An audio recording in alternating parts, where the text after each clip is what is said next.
Hi everyone, welcome to Checking In with Changemakers with Be the Change Media Network. I am so excited to welcome this guest that I have for you today. I've been hosting this podcast for over 3.5 years now, so this is a great opportunity for me to talk with my guests and share what they've been up to.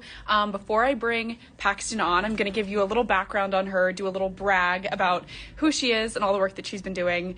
My guest today is Paxton Smith. She is an abortion activist, a musician, a student. She's doing so much. So I'm really excited to check in with her, welcome her to the show today. I interviewed Paxton for Be the Change podcast all the way back in March of 2022, which feels crazy.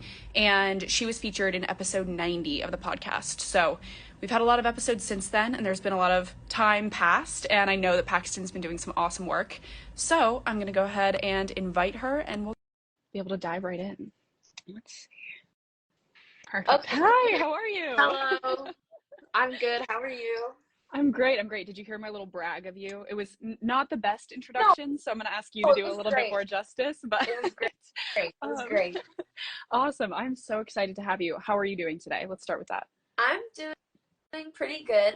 I dyed my hair yesterday, so I'm like really about that. Yeah. It looks so good. Thank you. It's lighter, right? A little bit lighter. It's like ginger. The light doesn't do it justice, but I am officially a redhead. Oh my gosh. How does it feel? Do you feel like you have a new personality? No, I don't feel like anything has changed. I just look in the mirror and I'm like, oh. It's waking up and being like, oh, all right. Yeah, that's different. How are you? Oh my gosh. I'm good. It's been a busy day today. I'm in Wales, and we've just been like getting slammed by just rainstorm after rainstorm. So I'm a little bit tired of that. But other than that, I'm doing good. I would love to get started by having you do a little bit of a better intro of who you are and what you've been doing. I know that I asked you to do this on the podcast as well, but I feel like I definitely missed some things. I kind of gave just a very surface level overview. So introduce yourself and tell me about what you've been up to recently. Okay, well, I'm going to start with how most people know me. So in 2021, I graduated high school, and I had the opportunity to give a speech at my graduation. Now, about a week before my graduation, Texas passed the 6-week abortion ban, which was the country's first 6-week abortion ban to stay in effect. And so I decided to give a speech about that and how that felt as a young woman to be so incredibly dehumanizing that without my input and without my consent, that somebody else would take away this very, very personal right of if and when I have a child and take it away from me and give it to a complete stranger to make that decision for me. So I gave a speech about that, and that speech went really viral, and that's how I met you. Yes. And then after that, I found myself with all of these opportunities to continue my activism on a much larger scale. And so oh no, your lights. Keep going. Okay. So after that, I got this opportunity to continue my activism on a much larger scale.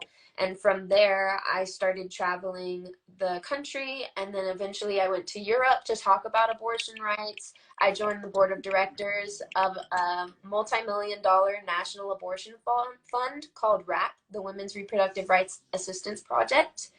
And that's pretty much the gist of it. Yeah. Oh my gosh, I'm excited. So I think that I also am so interested in your work as a musician. So I actually want to talk about that first. I didn't even bring that up yet. Oh. Okay, because I noticed. I was like, all right, this is where I'm going to start. Tell me about that, because that is new since I last talked with you a couple of years ago. So tell me all about that. Okay, so before I was an activist, I decided I wanted to be a musician, and things got a little derailed. That's okay. It was for the best. But I've always wanted to be a musician for my whole life. And so in 2023, I released 2 singles that I produced, and that, anyways, I just started pursuing a career. I make dark alternative pop music, so I usually describe it as Billie Eilish's Bad Guy era meets Ava Max. So if you can imagine that, that's the kind of pop music I make. That's awesome. That's so cool. So what do you have coming up as far as that work? Do you have more music being released? Are you working on stuff? As much as you can tell me about it. Yes. Okay, so we just had our first gig. Mm-hmm. Also, one of my songs just hit 10,000 streams today, which Oh was my exciting. gosh, Yeah, exciting. it's like a tiny little victory. So I just had my first gig, and that song hit 10K.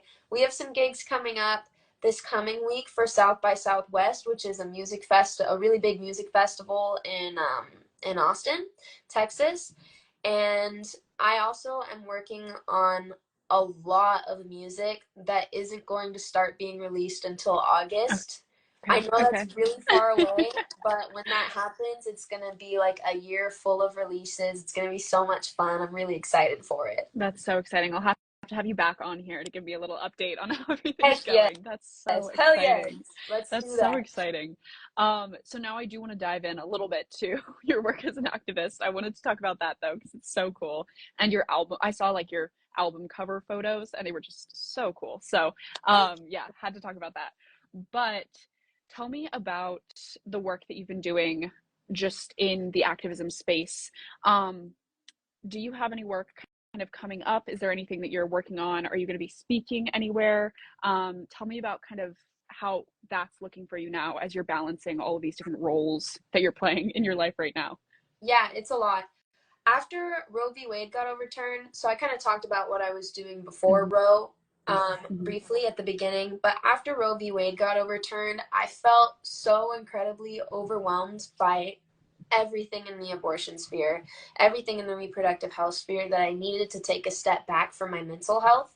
And so I spent about a year doing very, very little. I just went MIA, and that's okay. That's okay to do. I'm starting to get back into my activism now. So what that looks like for me right now, it's very different than what I was doing before, but it's mostly focused on like social media and education through social media and raising awareness through social media in a way that I wasn't doing before.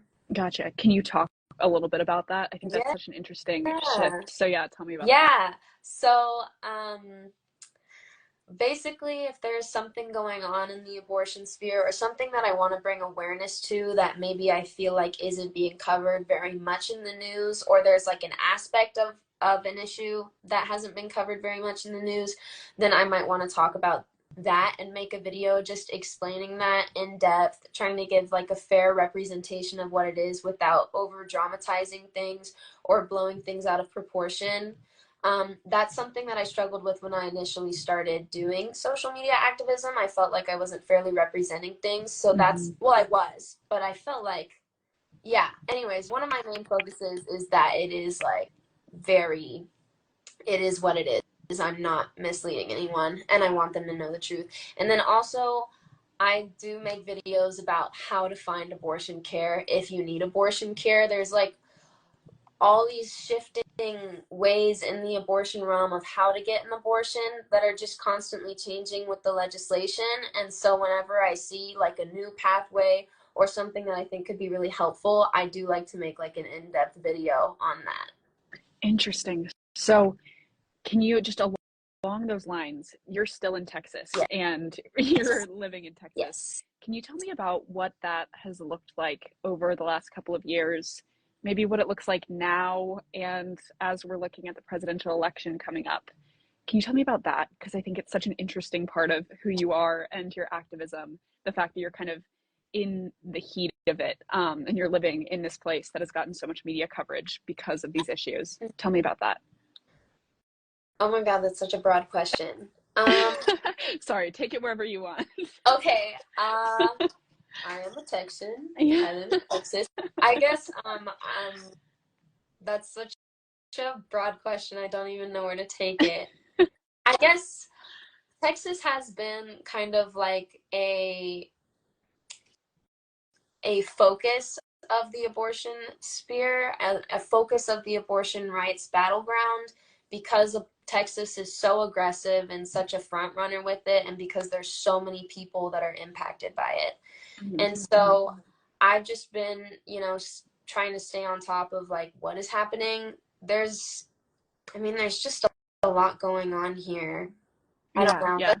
That's such a broad question. Because I asked that question because I think I think it makes your activism even more powerful because, like you're saying, there are so many people that are being impacted in the area that you're living, and you are kind of experiencing it, I feel like, in a way that maybe other people around the country aren't. They're kind of seeing it on the news, but they're a little bit more detached from Yeah. it. Um, but yeah, so I just think it's an interesting part of kind of your story that you're there and you're still doing this work, and it must be really frustrating at times, I'm sure. Can you tell me about what that year that you kind of took a step back, what was that like for you? What was, I guess, another question, just another way to take it is, what does like self-care look like for you? Tell me about that a little bit. Okay. Self-care. Um, Focusing on the things I love. I love music. I absolutely adore music. We talked about this Yeah. earlier. Um, Leaning into my hobby, which is dance. I love to dance, and making time for my social life. Those are all the ways that I do self-care. Absolutely, absolutely. So I'm sure that year was filled with a lot of those things that make you very happy. And Oh gosh. yeah, It depends on which year we're talking about. yeah, yeah. Yeah, I get that. I try my That's best. tricky. Yeah, Yeah. definitely. And making time for those things, I'm sure it's very hard. I know lots of things Yeah. to balance. So how is kind of that balance for you when you're trying to do all of this work and school? Do you have any kind of advice for people who maybe going through kind of time management struggles? I know there's so many things that you're juggling. Do you have any advice on that front? I really wish that I did because I feel like I'm constantly struggling with the time Mm. management. The only thing that I can say is to like make a planner. And Uh-huh. sometimes it helps to do certain things. So like every week I do playlist pitching for my music, and so if you can set a definite time and day every single week, same time every single week that you're going to do that, it makes it a lot easier to get it done when it needs to get done. Yeah, Yeah. definitely. That's great advice. I agree. I think for me, it's like the planner. If I have deadlines in my planner, that's the only way that I'm gonna get it done. I need to like see it. I need to have Yeah. actual time that it needs to be Yeah. done. So yeah, I definitely I get that. So you mentioned your music. Tell me about what else you're looking forward to when it comes to this year, when it comes to maybe even just the next couple of days, weeks. Tell me what's exciting you and what you're looking forward to in the future. Oh gosh. I'm excited to play the South by show, South by Southwest. I am looking forward to finding time to keep working on my music. It's been really, really challenging lately. School has really picked up, and I am looking forward to. God, that's also a really hard question. Um, oh my gosh, I'm looking forward to lunch. Yeah, no, no, that's fair. That is absolutely Yeah, fair. That is yeah. absolutely fair. What are you Um, looking forward to? I am looking forward to, ooh, that's, yeah, actually, I guess it's tricky when it's like turned back on me. Yeah. Lots of things. I think I am excited about some of the projects and some of the guests and things that I have on this. This like has brought me so much joy in my Good. life, especially with school and things. It's like such a wonderful balance for me.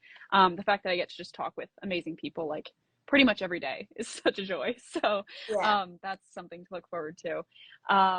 But yeah, I have like a couple of projects that I'm kicking around for the future, but for now, I guess I'm looking forward to dinner because yeah, Yeah. that's absolutely fair. Those Um, little daily wins. exactly, exactly. That I think I'm are gonna have a burrito. big. They just Exactly. released Um, the new Avatar. Oh yeah. oh yeah, that's absolute. No, I think that might be the best answer. So that's the best one I've heard. So I'll Um, take it. Um, so I know that I asked you this question. This is the signature question, and I know I asked you a couple years ago. Lots of young people want to create change, want to make a difference, but they may not know how to get started with that work. What advice would you have for those people who may be watching us or maybe listening back later on the podcast? yeah. Okay. So I always say this that when you're looking at all of the things going on in the world, it just feels incredibly overwhelming. And the idea that you could come in and do something about it and change something also feels equally as overwhelming and daunting, if not more overwhelming and daunting. And I would really encourage people to not look at it that way and not look at it like you single-handedly are going to absolutely change the world. Like, no, it takes all of us to do something. We all play our parts. So then my advice is figure out what part it is that you want to play in making that change. And so for some people, that's organizing for politicians, helping them go door knocking, text banking, helping them do their campaigns so that they can get elected and pass meaningful legislation. For some people, that is doing the social media education thing.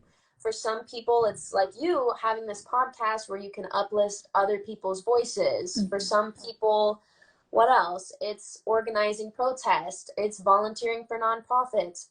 There's so many different things that you can do. So figure out what really, really resonates with you as a person and what you want to do and what you want to accomplish. And find a nonprofit or find a politician and click the volunteer button. And if there's no volunteer button, find somebody's email who works there and email them. I guarantee you every place is always looking for help. If there's no volunteer button, they still want volunteers. Yeah. So that's really my biggest advice is figure out what you want to do, find a group that's doing it and help them. And then through that, you can go much bigger, but it will give you at least a starting place that's not so scary. I love that. I think that that is great advice, and it's so concrete. I love the volunteer button. I think that's amazing advice.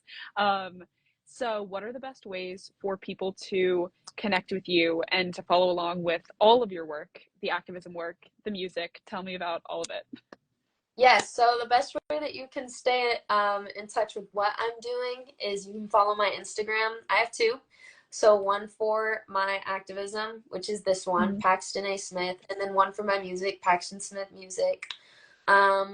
That's the best way to see what I'm up to. If you want to talk to me, I also want to talk to you. I have an email button. My email is so available. My DMs are so open. Please message me. I will be really happy to talk to you. Oh my gosh, that's awesome. I just love chatting with you. I think that your vibe is just so good. You're just so laid back, and I love it.